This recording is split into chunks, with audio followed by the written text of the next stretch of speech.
Bonjour. Happy Halloween. C'est fou comment je dis ça avec si peu de conviction. En fait, je crois que je suis pas quelqu'un qui fait peur, mais plutôt quelqu'un qui fait rire. Bonjour à tous, bonjour à toutes, j'espère que vous allez bien. Donc, pour ceux qui ne le sauraient pas, aujourd'hui, on est le 31 octobre. Et qu'est-ce qu'il y a le 31 octobre? C'est ma vraie voix, hein, pour ceux qui en doutent. Voilà, avec l'équipe, on a voulu tester un concept, c'est de demander à ChatGPT s'il pouvait nous raconter des histoires qui font peur, histoire de passer une magnifique soirée. Voilà.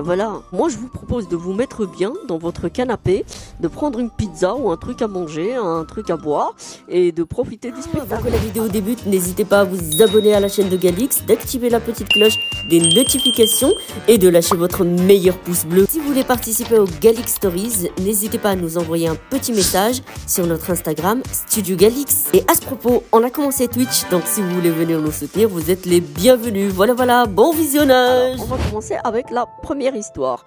Il y en aura 3 des histoires. C'est parti.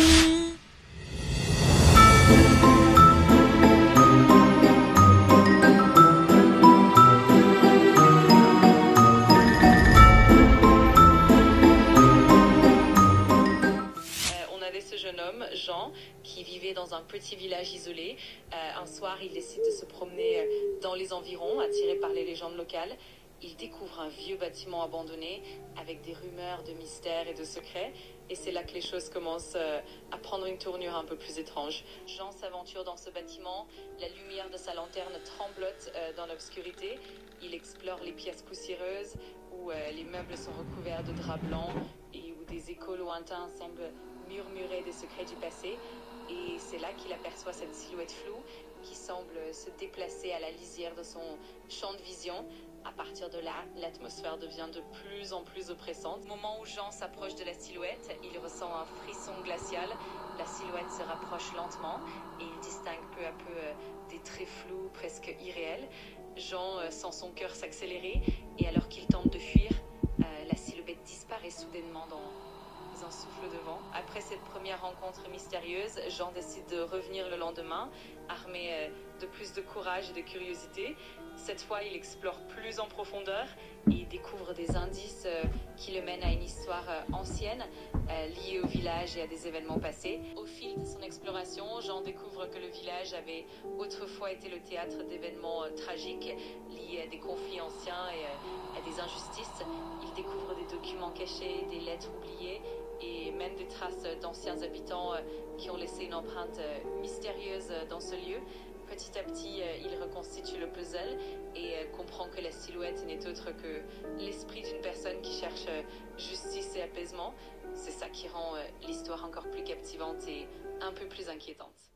Petit débriefing de cette histoire, ça ne m'a absolument pas fait peur. Voilà, j'étais même à un moment, j'ai failli mourir de rire. Ça donne pas beaucoup de détails, c'est pas assez précis, donc c'est ça justement qui fait peur aux gens. C'est justement cette précision du détail et c'est ce qui manque avec ChatGPT. Genre, il donne que des trucs hyper vagues et franchement, ça n'incite pas vraiment les gens à avoir peur. Donc, pour résumer, une histoire à la Adam et Bilal.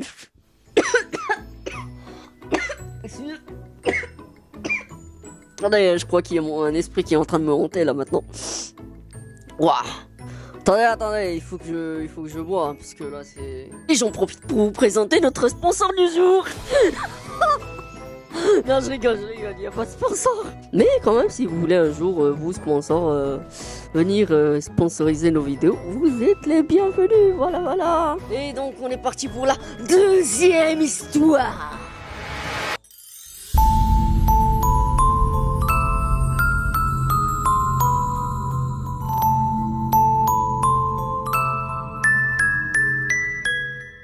Tout commence chez Alex et Léa, un jeune couple passionné par l'urbex. Un soir, en feuilletant des forums en ligne, ils tombent sur des récits intrigants au sujet d'un hôpital abandonné, perdu au cœur d'une forêt dense.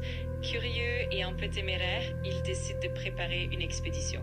Le lendemain, après avoir rassemblé leur matériel, lampe de poche, appareil photo et un vieux GPS, ils prennent la route en direction de cet hôpital mystérieux.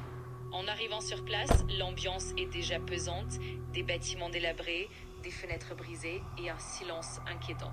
À l'intérieur, chaque pièce raconte une histoire, des lits abandonnés, des dossiers médicaux éparpillés et des couloirs sombres qui semblent sans fin. Mais au fur et à mesure qu'ils avancent, une tension palpable s'installe et des bruits étranges commencent à se faire entendre.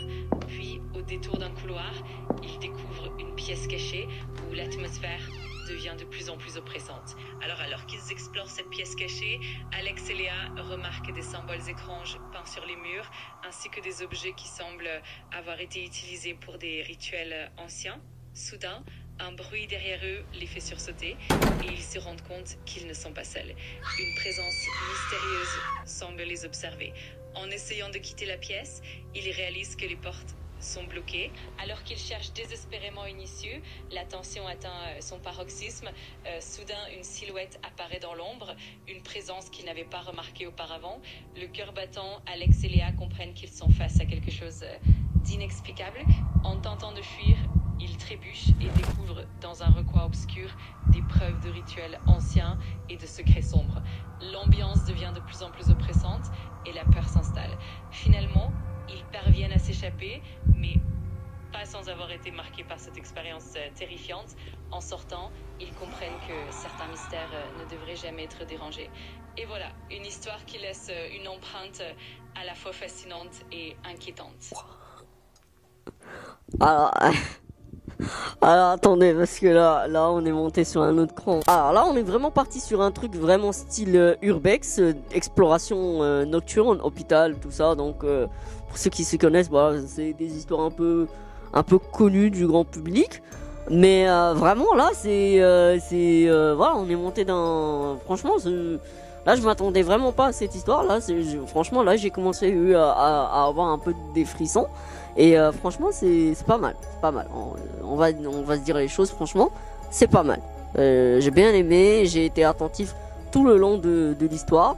Et franchement, deux petits moments dans l'histoire, j'ai commencé à avoir des sueurs froides, hein, vraiment, je vous cache pas. Donc bien sûr, ça ne remplacera jamais les histoires de Squeezie. On va continuer avec notre troisième et dernière histoire.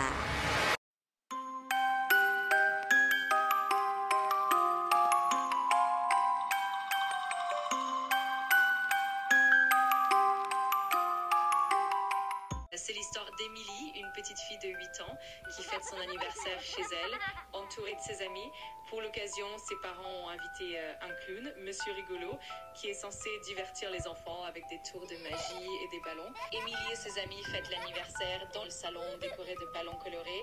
Le clown, Monsieur Rigolo, arrive avec un costume un peu trop usé et un maquillage qui semble presque trop exagéré. Au fil de la soirée, les enfants remarquent que le clown pose des questions un peu trop personnelles. Avec cette tension qui monte, les enfants commencent à se regrouper, sentant que quelque chose ne va pas. Le clown, de son côté, devient de plus en plus étrange et ses rires deviennent presque inquiétants. Au moment où les enfants essaient de s'échapper, ils se rendent compte que les portes sont verrouillées. Alors que les enfants tentent de s'échapper, ils découvrent que le clown, en réalité, était un ancien résident du quartier qui avait une obsession étrange pour les fêtes d'enfants.